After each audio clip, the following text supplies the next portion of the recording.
మహాదేవ మహాదేవ ఆరుద్రోత్సవం ఎప్పుడు అని అందరికీ సందేహం. రేపు ఆదివారమా మార్గశిర?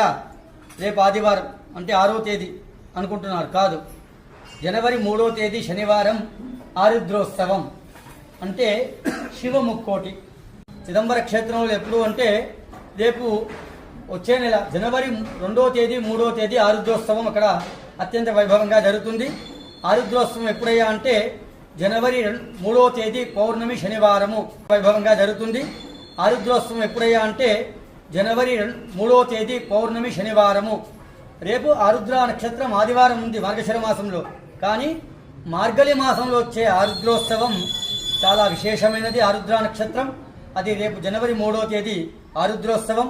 అందరూ ఉదయం 3:30 స్వామివారి నటరాజ స్వామి ఉత్తర ద్వార పూజ మరియు 3:30 స్వామివారికి అభిషేకం ఉంటుంది. అందరూ పాల్గొనండి. 8:30 గంటలకి అన్నాభిషేకం కలదు. ఆ రోజు ఆరుద్రోత్సవం సందర్భంగా 3 జనవరి ఉదయం 3:30 ఉత్తర ద్వార పూజ మరియు నటరాజస్వామి పూజ, స్వామివారికి వేకోజామున అభిషేకం. ఎందుకంటే అత్యంత ప్రీతికరమైనది ఏ రోజు అంటే మహాదేవుడికి ఆరుద్రోత్సవం మార్గశిర మాసంలో వచ్చేది. మార్గలి మాసంలో వచ్చే ఆరుద్ర నక్షత్రం స్వామివారికి చాలా ప్రీతికరమైనదని శివపురాణం చెప్తున్నది. అందరూ పాల్గొని స్వామి యొక్క అనుగ్రహం